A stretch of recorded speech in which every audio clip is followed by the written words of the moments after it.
नमस्कार. आपण आज बनवणार आहोत बथुआ पालक याचं डाळभाजी वरण जे काय म्हणाल ते साध्या वरणाला दिलेला एक पौष्टिक तडका जेणेकरून आपल्या पोटामध्ये ह्या सगळ्या हिरव्या भाज्या जाव्यात म्हणून केलेला हा प्रयत्न. तसंही पालकाचं वरण आपण नेहमीच खातो, पण आज थोडासा वेगळा ट्विस्ट आहे. यात हा आपण बथुआ घातलेला आहे.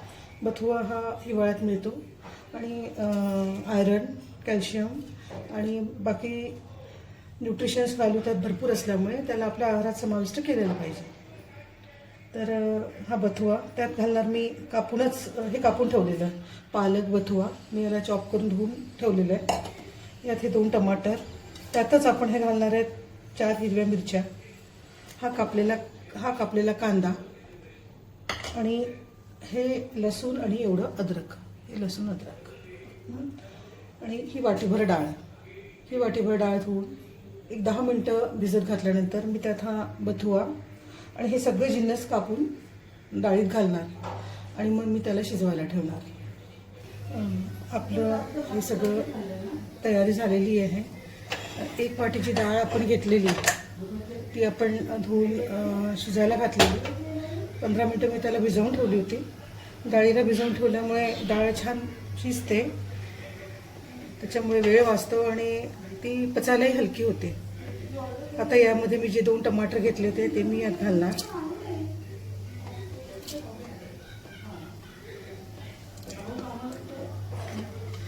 लसूण आणि अद्रक हे मी कुटून घेतलं आहे. ह्याला मिक्सरमधून काढण्यापेक्षा कुटून घेतलेल्याचा स्वाद हा काही वेगळा येतो, त्यामुळे कुटूनच मी घालते वरणाला किंवा सूपला वगैरे. आणि हा पालक आणि बथुआ जो आपण धुवून कापून घेतलेला आहे, आता तो यात घालणार. मेन उद्देश असा असतो की पालक साधं वरण करण्यापेक्षा पालक बथुआ यासारख्या ज्या खूप व्हॅल्युएबल भाज्या आहेत, व्हॅल्युएबल म्हणताना न्यूट्रिशनल व्हॅल्यूज ज्याच्या जास्त आहेत, ह्या भाज्यांचा उपयोग रोजच्या जेवणात व्हायला पाहिजे. आणि माझा हा पुरेपूर प्रयत्न असतो की आपण जे काय जेवण बनवतो त्या जेवणामध्ये नुसतं जेवण नको, चवीसोबत ना न्यूट्रिशन्स व्हॅल्यू, फायबर्स, विटॅमिन्स हे सगळं आपल्या जेवणातनं आपल्याला भेटलं पाहिजे. पण आजकालच्या आयुष्यामध्ये सगळं जेवण कसं असतं हे तुम्हाला माहिती आहे. रोज घाईमध्ये केलेला तो स्वयंपाक, आणि त्यामुळे सगळं जे सोयीस्कर असतं ते सगळे बनवतात आणि डब्याला घेऊन जातात.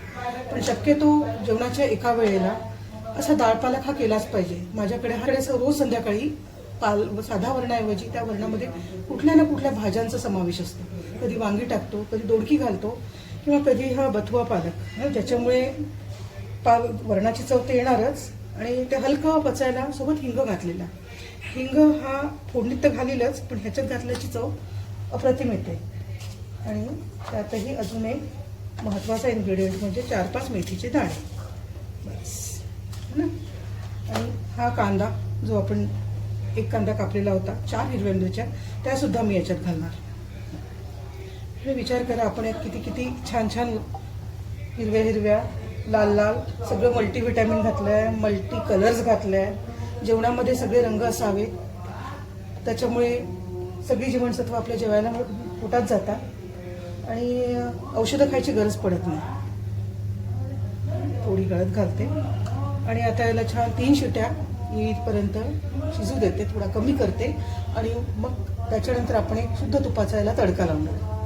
कुकरला मी बंद करणार आणि छान 3 शिट्या येईपर्यंत शिजवणार आमच्या. त्यामुळे आपल्याला हा नेहमी कामात येणारा, नेहमी स्वयंपाकात बनणारा पदार्थ माझ्या पद्धतीचा नक्की बघा. आपलं डाळ, बथुआ, पालक, टमाटर, कांदा, मिरची जे काय आपण जिन्नस घातले त्याला छान आपण अगदी शिजवून घेतलेलं आहे. खूप छान शिजलेलं आहे. आता त्याला एक आपण शुद्ध तुपाची फोडणी देणार. पालकला एक वेगळा स्वाद हे तुपामुळे पण येतो, तुपामुळे त्याची चव दुप्पट होऊन जाते. डाळभाजी आणि पालकाच्या वरणामधून हा फरक आहे. डाळभाजी करताना यात आपण शेंगदाणे घालतो, खोबरं घालतो, पण हे पालकाचं वरण, डाळ, पालक बथुयाची रोजच्या जेवणात आपलं सगळं काय विटॅमिन्स आणि न्यूट्रिशन्स व्हॅल्यू वाढवणारी ही डाळ, त्याला मी आता एक तडका देते. डाळ ही आपण छान घोटून घेतली. टमाटर, बथुआ, पालक हे सगळं त्यात मिक्स झालेलं आहे. पाहिजे तेवढं पाणी घातलं आहे, त्याच्यात थोडंसं मीठ घातलं आणि आता हा शुद्ध तुपात आपण त्याला एक तडका देणार.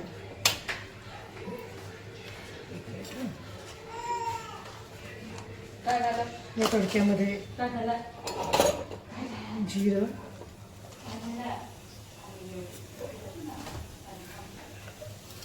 लसूण,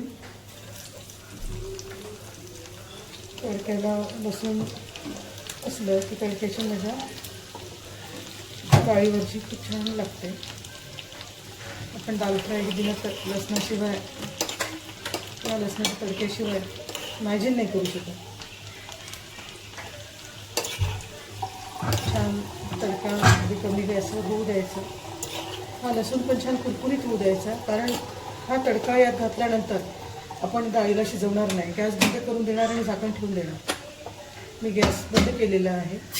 डाळ पूर्णपणे उकळली आहे. त्याच्यात मीठसुद्धा घातलेलं आहे. आपल्या चवीनुसार मीठ घाला. सगळ्यात महत्त्वाचं म्हणजे याच्यात आंबट, ह्या ज्या पालेभाज्या असतात त्या डाळींमध्ये किंवा भाज्यांमध्ये आंबट टाकणं फार गरजेचं आहे. कारण ह्याच्यामध्ये जे आयरन असतं ते ॲब्झॉर्ब करायला बॉडीमध्ये व्हिटॅमिन सी किंवा आमटाची गरज असते.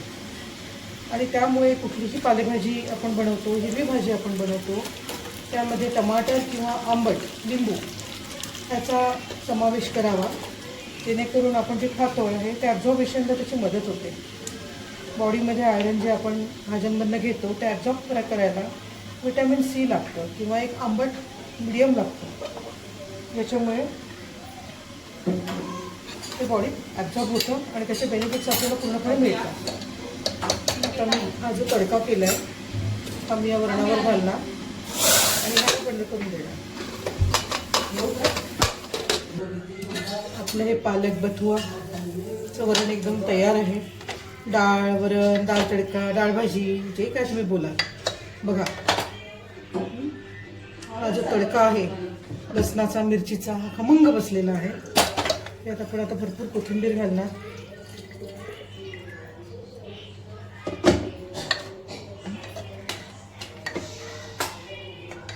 बघा ही एक डाळ जरी जेवणात असली तरी कुठल्याही दुसऱ्या भाजीची गरज आपल्याला पडत नाही. नक्की तुम्ही 2 घास जास्त जेवता, कारण जेवणामध्ये आपण जेवढ्या भाज्या ठेवल्या त्यापेक्षाही सगळ्यात जास्त वरण भातच हा आवडीने खाल्ला जातो. त्यामुळे माझ्या आवडीची ही डाळ तुम्ही नक्की करा आणि या चॅनलला लाईक, सबस्क्राईब करा. धन्यवाद.